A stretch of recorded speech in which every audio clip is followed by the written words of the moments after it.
என் அன்பான இனிய உள்ளங்களே, உங்கள் அனைவருக்கும் என் அன்பான வணக்கம். நெருங்கவும் விலகவும் முடியாமல் ஒரு உறவு நாவல் பகுதி 7. வாங்க தொடர்ந்து கதையை கேட்கலாம்.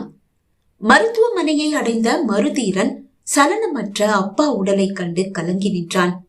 அம்மாவிடம் ஒரு அவசர வேலை என்று கூறிதான் கிளம்பி இருந்தான். நீண்ட நாட்களுக்கு பிறகு அம்மா முகத்தில் இன்றுதான் உண்மையான மகிழ்ச்சியை அவன் கண்டான். ஆனால் அது இன்றே இப்படி அஸ்தமித்து போகும் என்று அவன் கனவிலும் நினைக்கவில்லை. குளமாகி போன விழிகளை யாரும் அறியாமல் துடைத்தவன், அப்பாவை ஹாஸ்பிட்டல்ல கொண்டு வந்து சேர்த்தது யாரு என்று கேட்டான். சார், நான் தான் என்று கூறி ஒரு நபர் அவன் முன் வந்து நின்றார். உங்க பேரு? என் பேரு கணேஷ்குமார் சார். என்ன நடந்ததுன்னு கொஞ்சம் தெளிவா சொல்ல முடியுமா? சார், நான் ஆபீஸ்ல ஓவர் டைம் பார்த்துட்டு வீட்டுக்கு திரும்பும் போது உங்க அப்பா ஆபீஸ் வழியா தான் வந்தேன். பைக்ல தான் வந்துட்டு இருந்தேன். அப்பதான் மனைவி போன் பண்ணாங்க. சிக்னல் சரியா கிடைக்கல.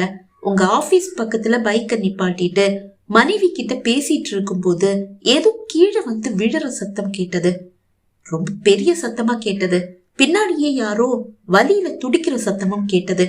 கேட்ல வாட்ச்மேன் இருக்கல சார், ஆனா கேட்டு சாத்தி தான் இருந்தது. கேட்டை திறந்துட்டு உள்ள வந்து பார்த்தா உங்க அப்பா ரத்த வெள்ளத்துல கீழே கிடந்து துடிச்சிட்டு இருந்தாரு. என்ன பண்றதுன்னு எனக்கு தெரியல சார். உங்க அப்பா காரு அங்க ஆபீஸ் வாசல்ல தான் கிடந்தது. ஆனா அவரை தனியா தூக்குற சக்தி எனக்கு இருக்கல. சுத்தி முத்தி பார்த்தேன், யாரும் இல்ல. ஆபீஸ் திறந்துதான் இருந்தது. உள்ள போய் பார்த்தேன், அங்கேயும் யாரையும் காணோம் சார். உங்க அப்பா கார் வாசல்ல இருந்ததாலேயே கண்டிப்பா கார் கீ உள்ளதான் இருக்கும்னு தோணிச்சு. உங்க அப்பா ரூம போய் பார்த்தேன், அங்க டேபிள்ல கார் கீ இருந்தது. அதை எடுத்துட்டு வேகமா வெளியே வந்தேன். அப்பதான் ரோட்ல ஒருத்தர் போயிட்டு இருந்தாரு. அவரை உதவிக்கு கூப்பிட்டு உங்க அப்பாவை கார்ல ஏத்தி பக்கத்துல இருக்கிற இந்த ஹாஸ்பிட்டலுக்கு கொண்டு வந்தேன் சார். ஆனா அவரு வழியிலேயே இறந்துட்டாருன்னு நினைக்கிறேன். ஹாஸ்பிட்டலுக்கு வரும்போது அவரு உயிரோட இல்ல. சரி, நான் இவருடைய பையன்னு உங்களுக்கு எப்படி தெரியும்? என்ன சார் இது? உங்க அப்பாவை இந்த தமிழ்நாட்டுல தெரியாதவங்க யாராவது இருக்க முடியுமா? நீங்க ஐபிஎஸ் ஆகுறதுக்கு முன்னாடியே மனோபாலா சார் பையனா எனக்கு உங்களை தெரியும். நியூஸ் பேப்பர்ல, டிவில, யூடியூப்ல எல்லாம் உங்க ஃபேமிலி போட்டோ பாத்திருக்கேன் சார். சரி, என் நம்பர் எங்க இருந்து கிடைச்சது?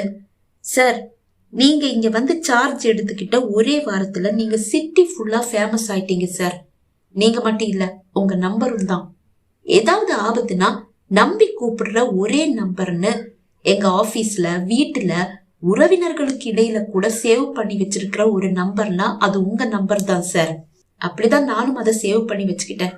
இப்படி ஏதோ கொஞ்சம் பேர்கிட்ட மட்டும் உங்க நம்பர் இருக்குன்னு நினைக்க வேண்டாம் சார். சிட்டில ஒரு 80% ஆட்கள் கிட்ட உங்க நம்பர் கண்டிப்பா இருக்கும். ஓகே, நீங்க பண்ண உதவிக்கு தேங்க்ஸ். It's okay sir. சரி, நீங்க போலாம். ஆனா கண்டிப்பா திரும்பவும் உங்க உதவி எனக்கு தேவைப்படும். கூப்பிடும் போது வந்து நீங்க ஒத்துழைப்பு கொடுத்தே ஆகணும். கண்டிப்பா சார். உங்க பேர் என்ன சொன்னீங்க? கணேஷ்குமார் தானே? ஆமா சார். உங்க நம்பர் என்கிட்ட இருக்கு, நான் சேவ் பண்ணிக்கிறேன். அப்புறம் ஆபீஸ் கேட்ல வாட்ச்மேன் இல்லன்னு நீங்க சொன்னது உண்மைதானே? ஆமா சார். அவர் இருந்திருந்தா அவர் தானே முதல்ல உங்களுக்கு கால் பண்ணிருப்பாரு. ஆபீஸ்க்குள்ள எல்லாம் போய் பார்த்தேன்னு சொன்னீங்கல்ல? ஆமா சார். மாடிக்கு போனீங்களா? இல்ல சார். எப்படியாவது உங்க அப்பா உயிரை காப்பாத்தணும்னு தான் அந்த நேரம் தோணிச்சு. மாடியில எல்லாம் போய் பார்க்கணும்னு தோணல சார். சரி, நீங்க கிளம்புங்க. தேங்க்யூ சார் என்ற கணேஷ்குமார் கிளம்பிவிட அருகில் இருக்கும் காவல் நிலையத்திற்கு அழைத்து தகவல் கொடுத்தான் தீரன். காவலர்கள் விரைந்து வந்து விட்டனர். உடனே அவன் அப்பா உடலை அரசு மருத்துவமனைக்கு மாற்றிவிட்டனர். காவலர்களை அங்கு நிறுத்திவிட்டு ஒரு காவலரை மட்டும் தன்னோடு அழைத்துக் கொண்டு அப்பா அலுவலகம் வந்தான். அப்போதுதான் வாட்ச்மேன் அவரது பைக்கில் அலுவலகத்திற்கு வருகிறார். தீரனை கண்டதும், சார், நீங்க என்ன இங்க? அவர் வியப்போடு கேட்க அவரை எரித்து விடுவது போல் பார்த்தவன், டியூட்டி டைம்ல எங்க சார் போயிட்டு வரீங்க? கோபமாக கேட்டான். Sorry sir. சார் தான் நீங்க போயிட்டு 10 மணிக்கு வந்தா போதும்னு சொன்னாரு. அப்பா சொன்னாரா? ஆமா சார். ஏன் தெரியல சார். எங்க மீட்டிங் நடக்கும் போதெல்லாம் இப்படிதான் என்ன அனுப்பிடுவாரு. 10 மணிக்கு வர சொல்லுவாரு. சில சமயங்கள்ல நீங்க வரவே வேண்டாம் அப்படின்னு சொல்லுவாரு. சரி, நீங்க இன்னைக்கு எப்ப வீட்டுக்கு போனீங்க? சார், எனக்கு நைட் டியூட்டி. நான் 5 மணிக்கு இங்க வந்துடுவேன். அது வரைக்கும் கனகராஜ் சார் தான் இங்க டியூட்டி பாப்பாரு. நான் வந்ததும் அவரு கிளம்பிடுவாரு. 6 மணிக்கு மீட்டிங் ஆரம்பமாச்சு சார். ஒரு 6:45 இருக்கும்னு நினைக்கிறேன். சார் எனக்கு கால் பண்ணி நீங்க வீட்டுக்கு போயிட்டு 10 மணிக்கு வாங்க போதும் அப்படின்னு சொன்னாரு. உடனே நான் கிளம்பி போயிட்டேன் சார். ஏன் சார், ஏதாவது பிரச்சனையா? அவனுக்கு துக்கம் தொண்டையை அடைக்கிறது. சில நொடிகள் மௌனம் காத்தவன், மீட்டிங் சாதாரணமா எங்க நடக்கும்? மீட்டிங் ஹால்ல தான் சார். மீட்டிங்ல ஆபீஸ் ஸ்டாஃப்ஸ் யாருமே கலந்துக்கலையா? ஒரு 3 பேர் கலந்துக்கிட்டாங்க சார். மத்தவங்க எல்லாம் வெளியாட்கள் தான். ஆபீஸ் முடிஞ்சதும் இந்த 3 பேரும் மீட்டிங்காக வெயிட் பண்ணாங்களா இல்ல வீட்டுக்கு போயிட்டு வந்தாங்களா? இல்ல சார், ஆபீஸ் முடிஞ்சதும் எல்லாருமே வீட்டுக்கு போயிருப்பாங்கன்னு தான் நினைக்கிறேன். இந்த 3 பேரும் நான் வேலைக்கு வந்ததுக்கு அப்புறமா தான் திரும்பவும் ஆபீஸ் வந்தாங்க. சரி, மீட்டிங்ல கலந்துக்கிட்ட அந்த 3 பேர் யாரு? மேனேஜர், அப்புறம் அப்பாவோட செக்ரட்டரி, அப்புறம் பியூன் சார். சார், எதுவும் பிரச்சனையா? செக்யூரிட்டி மீண்டும் கேட்க, ஆமா, இவருடைய அப்பா மேல மாடியில இருந்து கீழே விழுந்து இறந்துட்டாரு. தீரனோடு வந்த அந்த காவலர் தான் கூறினார். என்ன சார் சொல்றீங்க? அதிர்ச்சியோடு அவர் கேட்க, சரி, நீங்க இங்கே நில்லுங்க. யாராவது உள்ள வந்தா உள்ள அனுப்ப வேண்டாம். அப்புறம் அந்த 3 பேருடைய நம்பர்? சார், ஆபீஸ் போன் டைரியில இருக்கும் சார். ஓகே, தேங்க்யூ என்று கூறியவன் அந்த காவலரையும் அழைத்துக் கொண்டு நேராக அப்பா வீழ்ந்து கிடந்த அந்த இடத்திற்கு தான் வந்தான். அங்கு என்னென்ன செய்ய வேண்டுமோ அனைத்தையும் செய்து முடித்தவன் அவரையும் அழைத்துக் கொண்டு அலுவலகத்திற்குள் வந்தான். டயரியை திறந்து அந்த 3 நபர்களின் எண்ணையும் எடுத்தவன் முதலில் மேனேஜரை அழைத்தான். எதிர்முனையில் அழைப்பு ஏற்கப்பட்டதும் தன்னை அறிமுகப்படுத்திவிட்டு, மீட்டிங் எப்ப முடிஞ்சது? நீங்க எப்ப இங்கிருந்து கிளம்புனீங்க என்று கேட்டான். சார், மீட்டிங் 7:30 முடிஞ்சிடுச்சு சார். முடிஞ்ச உடனே கிளம்பிட்டீங்களா? ஆமா சார், சார் எங்களை போக சொன்னாரு. அப்பா கிளம்பலையா? இல்ல சார், சார் அப்பவும் அங்கதான் இருந்தாரு. வழக்கமா சார் அப்படிதான். மீட்டிங் ஏதாவது இருந்தா மீட்டிங் முடிஞ்சதும் நாங்க கிளம்பிடுவோம். சார் கொஞ்ச நேரம் அங்கேயே ரிலாக்ஸா இருந்துட்டு அதுக்கப்புறமா தான் கிளம்புவாரு. எப்பவும் அப்படிதானா? ஆமா சார். நீங்க கிளம்பும் போது அப்பா தனியா இருந்தாரா இல்ல வேற யாராவது கூட இருந்தாங்களா? இல்ல சார், நானும் அப்பாவோட செக்ரட்டரியும் பியூனும் அப்பவே கிளம்பி வந்துட்டோம்.